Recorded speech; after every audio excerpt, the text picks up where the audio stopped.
Okay, so we want you to listen, not look at us. So you are going to look at the mountains. And that's the way it's going to be. And if we like this, we will post it for you.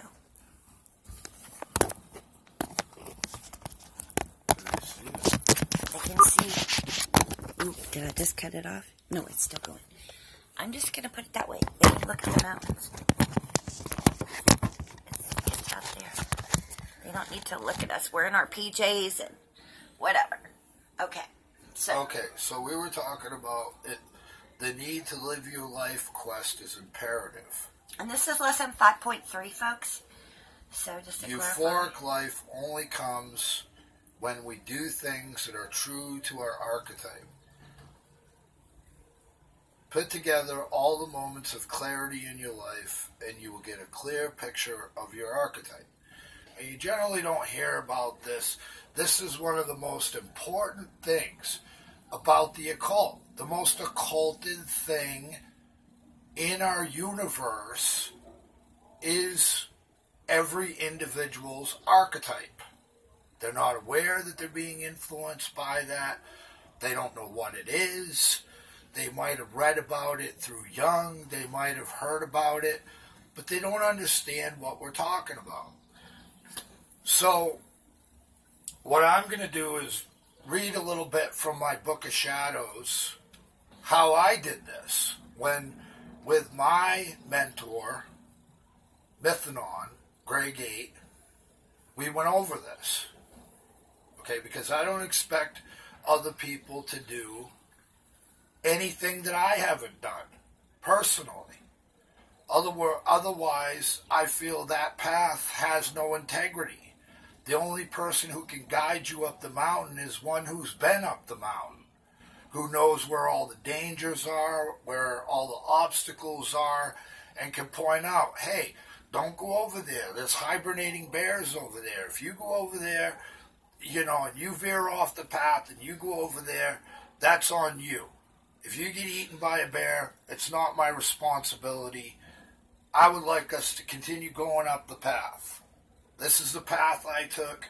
I have the integrity of knowing it's that I know what the obstacles are. I know what the challenges are going to be. I know where the cliffs are. I know where the turning, path leads to. Okay? So I'm not asking you to follow me. I'm asking you to follow the well-trodden path of people who have gone before me. And I simply walked there. I walked up the mountain through their direction. That's how I got to the mountaintop. And I came back down and I said, hey, are you interested in taking the same journey? And the mountain is the abyss. Well, the crossing of the abyss. It's an analogy of whatever, okay? It's life. If you try to go through life without a clue, meaning the thread of your life, you're going to be lost. You're going to have no direction. It's going to be a disaster. But if somebody can point out to you, like Aradni pointed out to the hero who was entering into the labyrinth, hey, listen, if I give you the thread, I've already been through here. If you take the thread and you go to the center, then it's already been, mapped out for you. And that clue is your life, the thread of your life. So we're looking for the archetype. Now I'm going to read a little bit from my Book of Shadows about my archetype, what I came to understand about myself.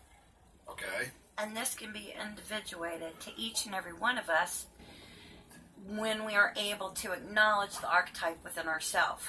Right. So, exactly. And you may not just have one. I can be a saboteur at times. I can be a victim at times. I can be a martyr at times.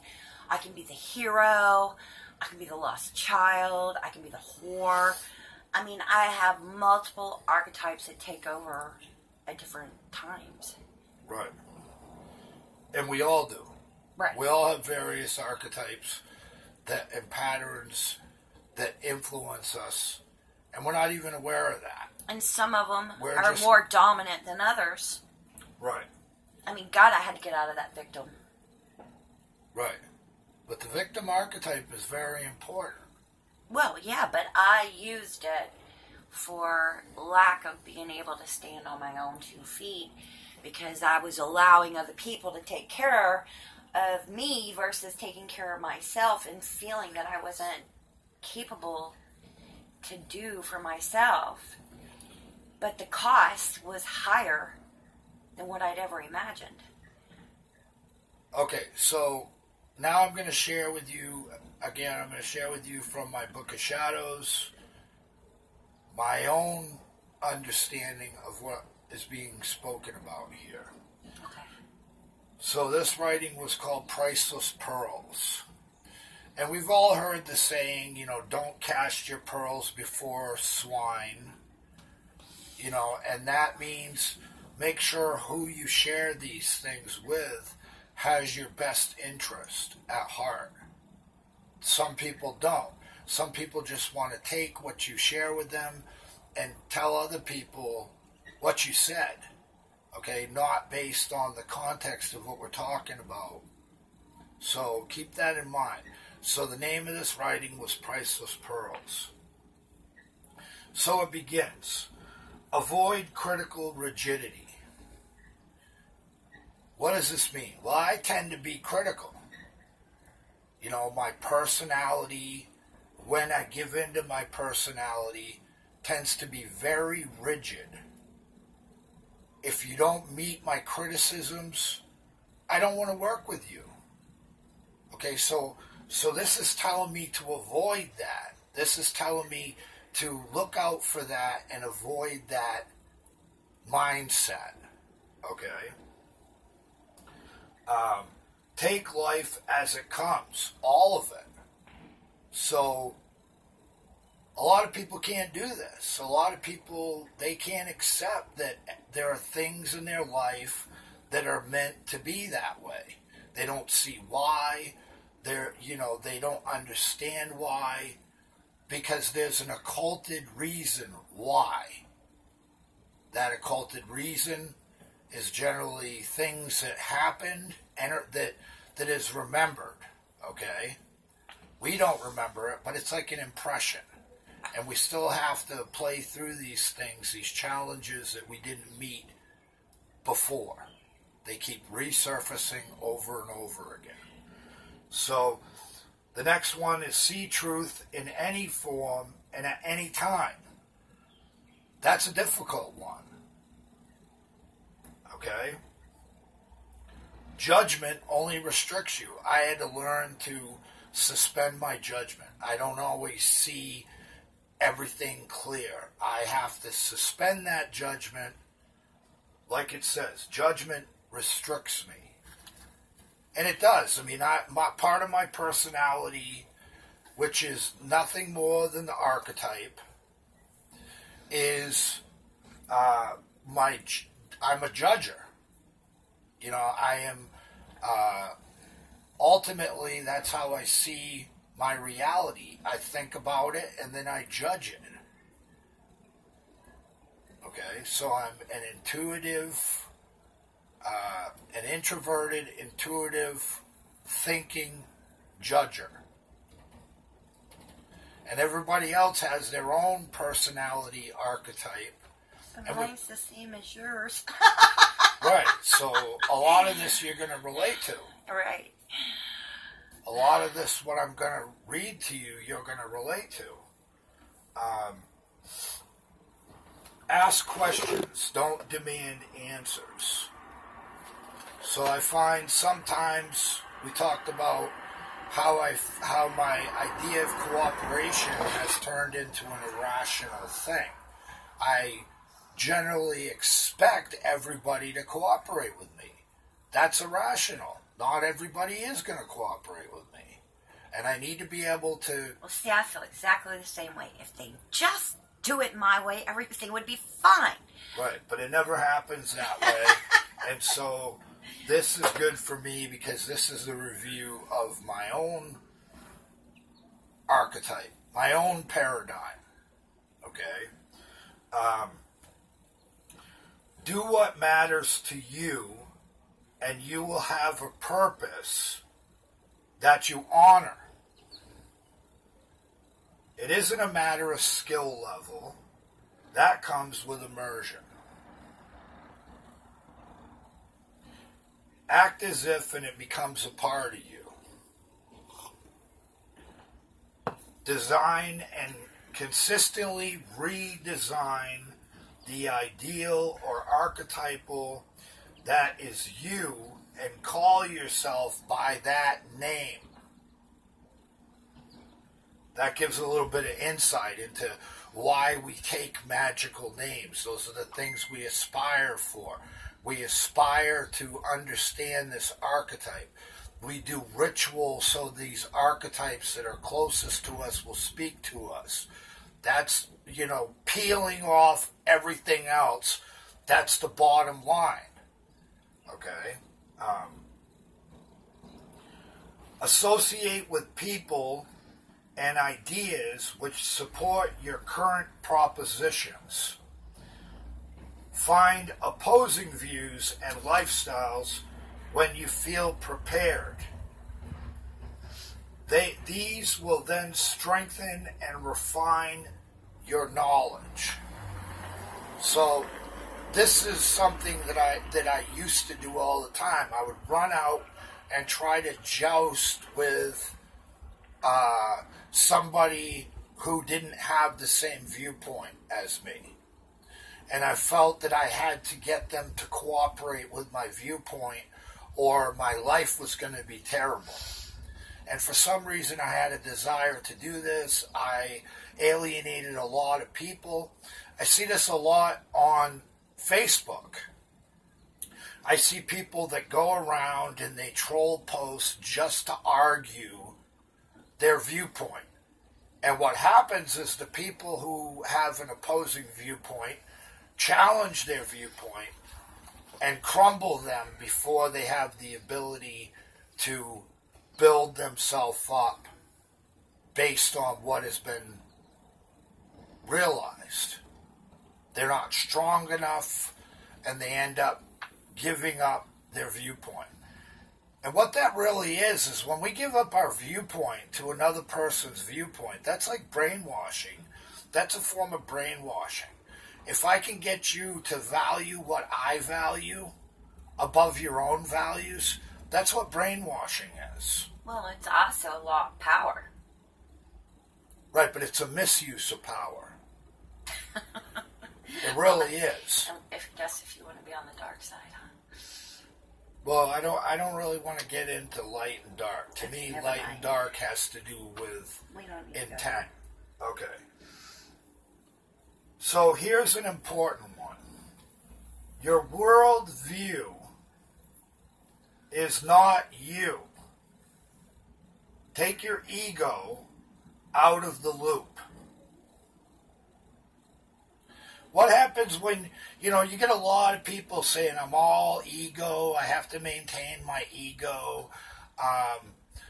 What happens if you try to live a day recognizing when something that's not you tries to speak on your behalf?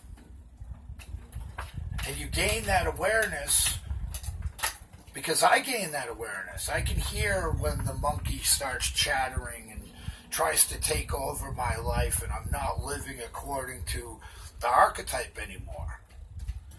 And this is my view. Is it really? Is it really your view? Okay? Or is it the view that you desire other people to believe you have? In other words, is it your archetypal view? Or is it the view of conformity of the herd? And is that view that you've chosen to be your worldview, okay, really how you feel?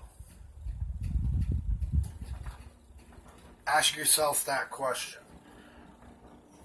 Ritual or image practice is one method of doing this, which when personalized is highly effective. So when I personalize my magical name, my archetypal pattern, I am more highly effective when I'm connected to that pattern and I maintain that awareness than when I allow my irrational desires or my desire to conform with the herd rather than listen to my true self. The true self being the archetypal pattern that we're speaking about here. Okay? And understand, and you can hear it. This is directed at me. This is something speaking to me. This is not me speaking to everybody else as if I was speaking to everybody else. This is like opening up to an awareness. This is something inside of me speaking directly to me. Okay? And this is not easy. So this is highly personalized. This is not, this is not an easy thing to do to go in and break down every part of ourselves. This is not easy to do. This is something that took years and years of meditation and ritual practice before I could actually listen to actually sit down and write this. And, the thing is that, so many people just came to a complete halt in the school around this part. And we didn't want people to come to a complete halt. We wanted people to delve into themselves and have questions and really work with us on their papers and not just try to breeze through this stuff, because it's not meant to be breezed through. And right, a lot of this stuff has to be internalized for years. You have to ask yourself over and over these questions that were posed to you in the school. Remember, these are preparatory lessons for continuing your journey. These lessons give you a high amount of knowledge, but do you really know how to apply this knowledge? Have you actually tried to apply this knowledge? Knowledge is useless if you don't apply it correctly. And it takes years and years of practice. So we didn't expect people to just stay there, but we expected you to continue to work it. Right. And that's part of what the cards help with too. Right. The animal druidic cards help with, because you're gonna pull that archetypal pattern for phase 2, and then you're gonna have to work on that archetypal pattern, and then the two books combined give you a meditation spot to begin that we're gonna teach you guys in phase 2 how to do. That so that you can broaden this and actually apply it. And we're here and want you writing in this Google Drive back and forth with us so that we can communicate how to apply it for yourself, not to tell you how to live, but to guide you in different ways. Right, we can share our own experiences of various things to help people understand how we applied it. Why it was important in the school to ask you those questions. Right. It wasn't just busy work, you No. know. There was an actual real purpose to it, and Mark spent a lot of time developing this based on, as you can see, his Book of Shadows from his teachers. All your negative chosen responses come from fear. Turn the ego into an invisible nothing, and the joyous, bold, and healthy you can flow freely.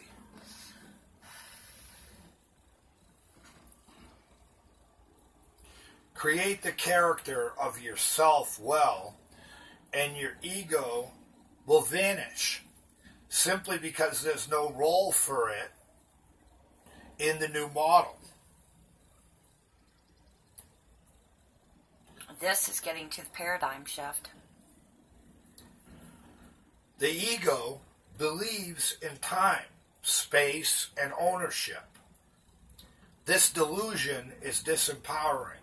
Get rid of it. Right. Only you can do this process. It must be thorough and comprehensive. It takes work.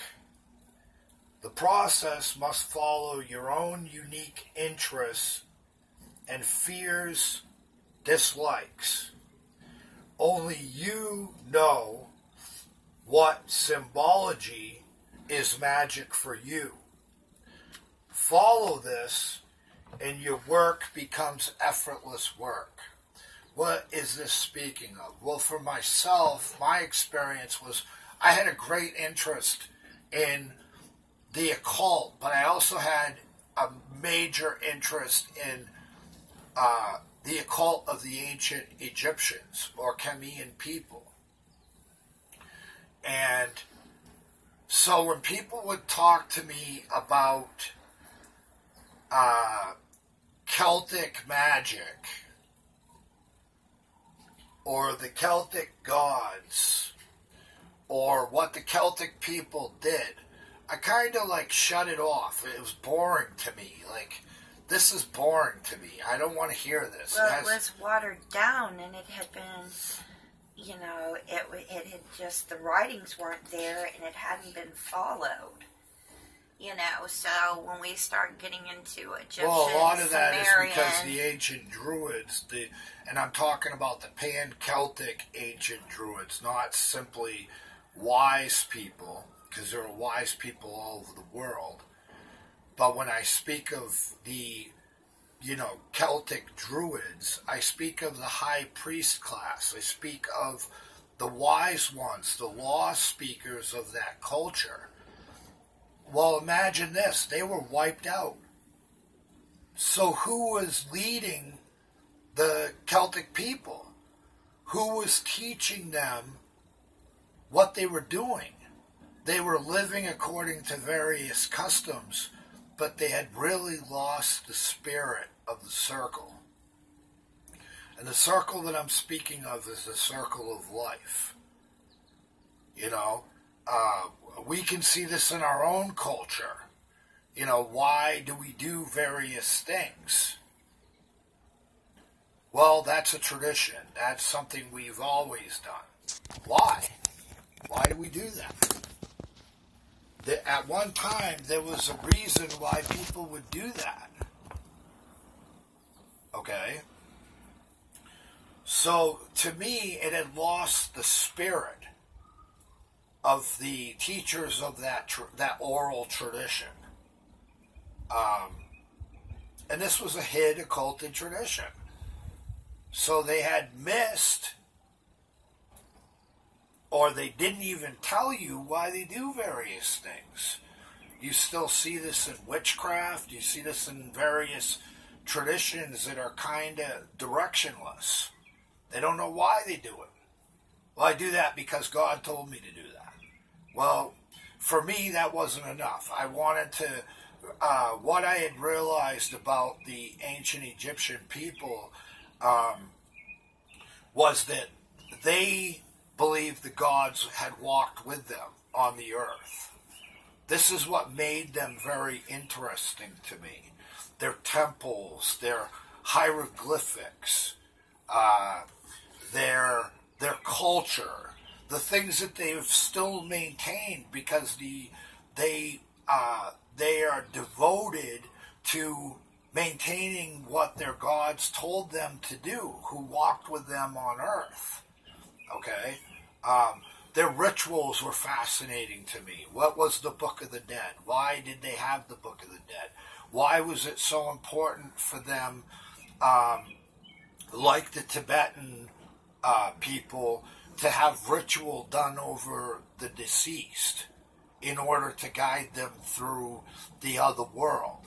All of these things really fascinated me. So for the longest time, when somebody would bring things up about all these other cultures, I didn't see a connection at that time. At that time, let me finish what I have to say. At that time, I didn't see the connection.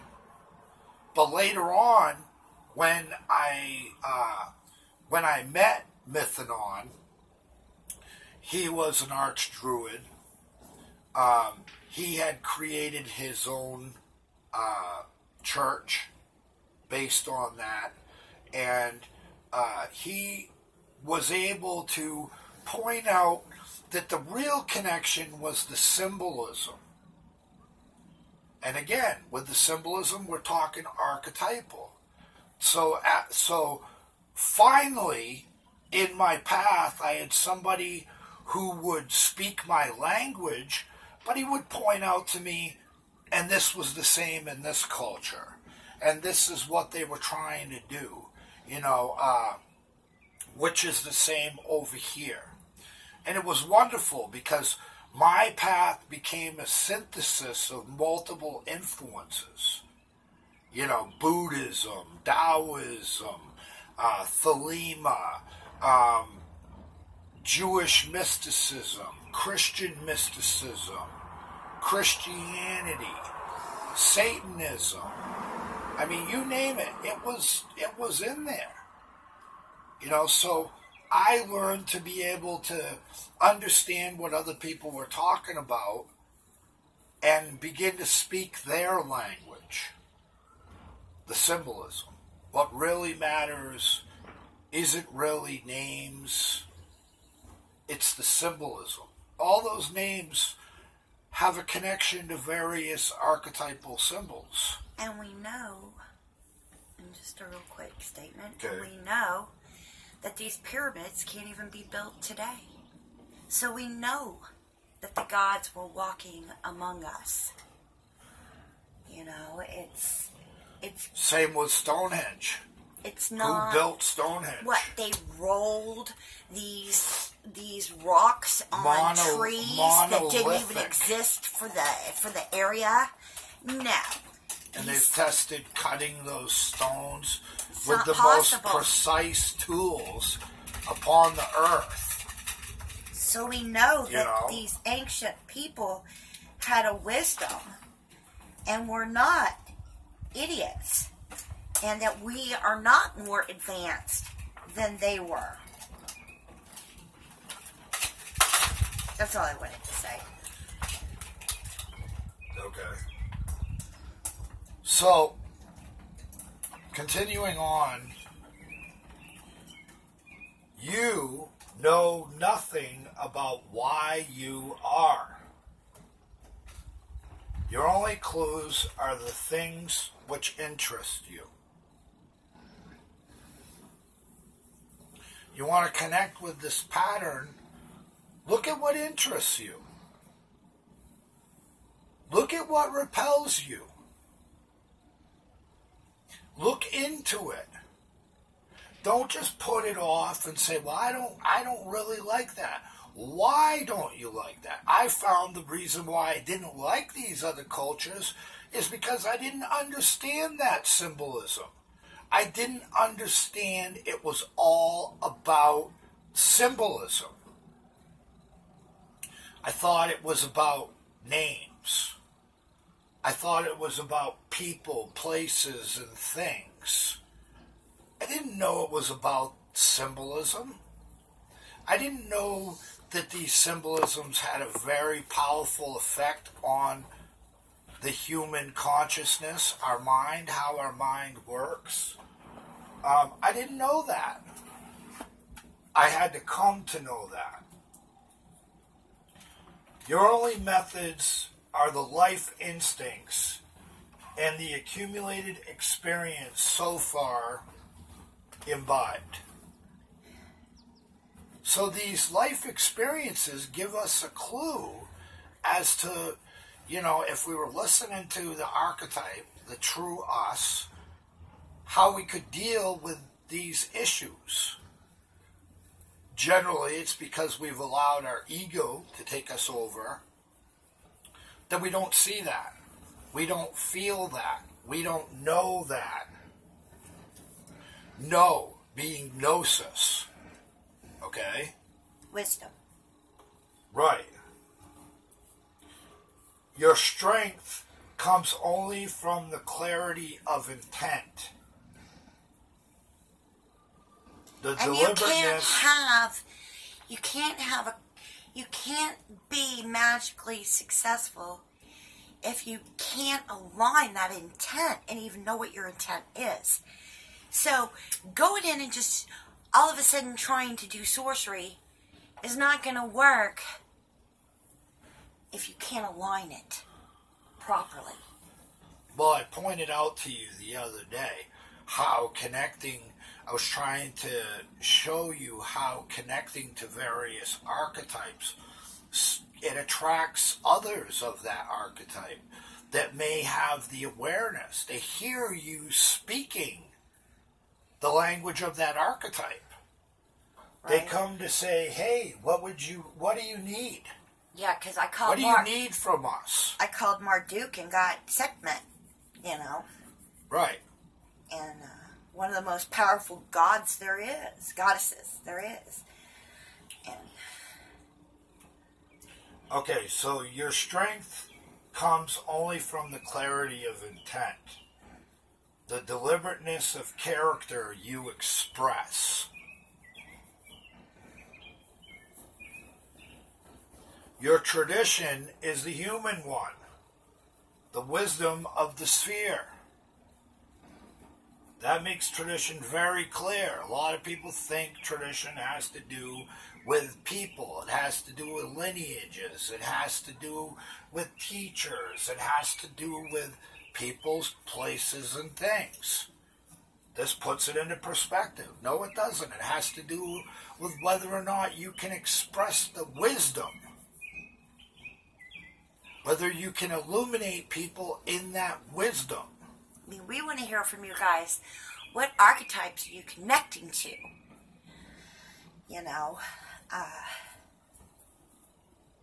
That's what we want to hear.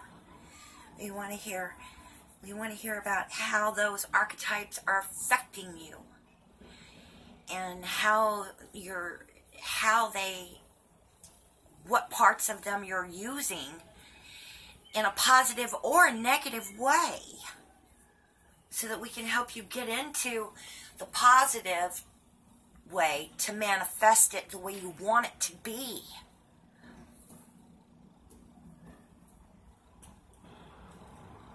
Here's the next one. Success is the song of your own saga. The whisper of your own legend in your ears. The importance and meaning in life lies only in the moment. In the moment, right now. How we live deliberately, right now. Deliberate living. And guys, we have to work this all the time. Every day. This is not something that you just do. I mean, you get it, and it's over. It's over. It's a lifetime refinement. We spoke of that before in the last page. We spoke of that refinement, right? Yes, we did. Which was design and redesign. Right. Design and redesign. So when you redesign something, you realize, wait a minute, my idea is not the idea of my true self, my archetype. I'm not living true to my archetype. And that's why all of these things are occurring to me. Lessons to express to me, hey, I'm not living according to my archetype. I'm not living according to the pattern that I really need to live according to live a life worth living. Okay? So here's the next one. Your motive is your creed. The truth is absolute. That's a real difficult one. Say it again. Your motive is your creed. The truth is absolute. Like that.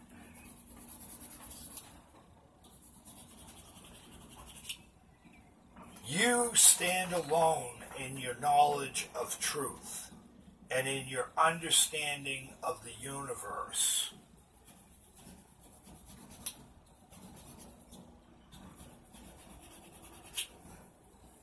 All the wisdom of the world can lead you only to your own gateway, to the threshold of yourself. And this goes back to what I was speaking about, what was expressed to me about tradition. It's about the expression of wisdom. Humans need wisdom in order to be able to be successful and live a life worth living. They have to be able to connect with wisdom. They have to realize the things that they were doing before are not the things they should necessarily be doing right now.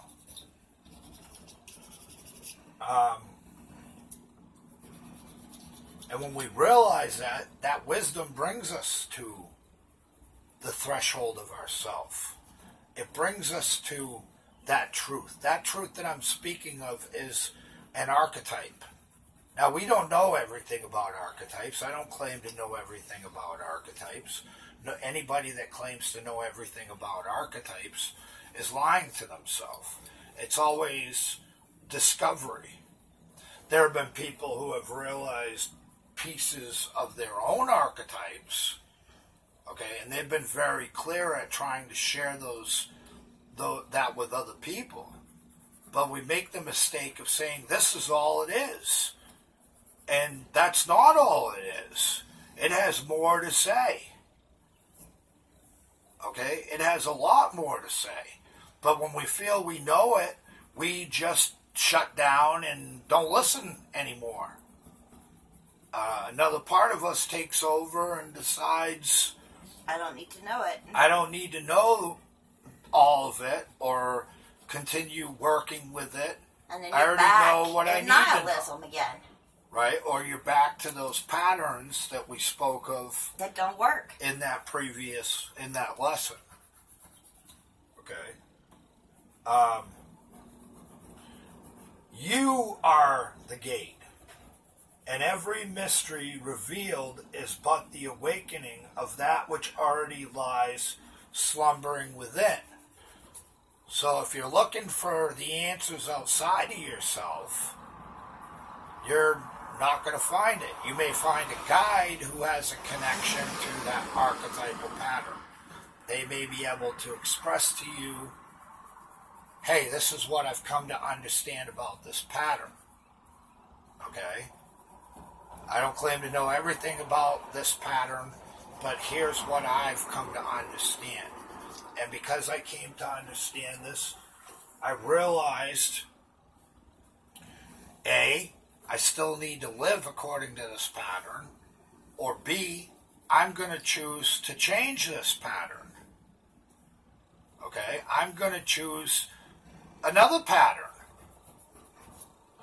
And I feel this is what Buddha was speaking of, that there is no abiding principle. Everybody says we're stuck in an individual pattern, and the reality is, when we get into the paradigm shift, that's not true.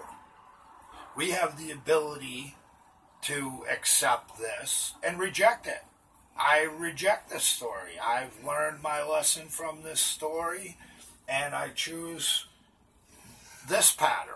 And we go through this a lot, because, we'll have things that may trigger us. And then we'll have a reaction that we didn't like. And then we have to sit down and say, okay, I don't like this reaction. I don't like the way that this played out. And, I'm very blessed, yet sometimes it's very hard to work through that with the person you're with. But then it's also becomes very intimate when you are able to work that pattern with your significant other. And, to be able to say, hey, this came in this archetypal pattern. And I don't want this anymore. I'm not going to let this dominate me because of fear. And it's generally fear, I would say, that keeps us stuck. But we sometimes, even though we don't do it right at the moment, are able to go back in and talk and communicate. And Mark can help me work through what it was that triggered me and why and where it came from. And and then he'll share why he reacted the way he did and where it came from and why, so that we can get past it and move on.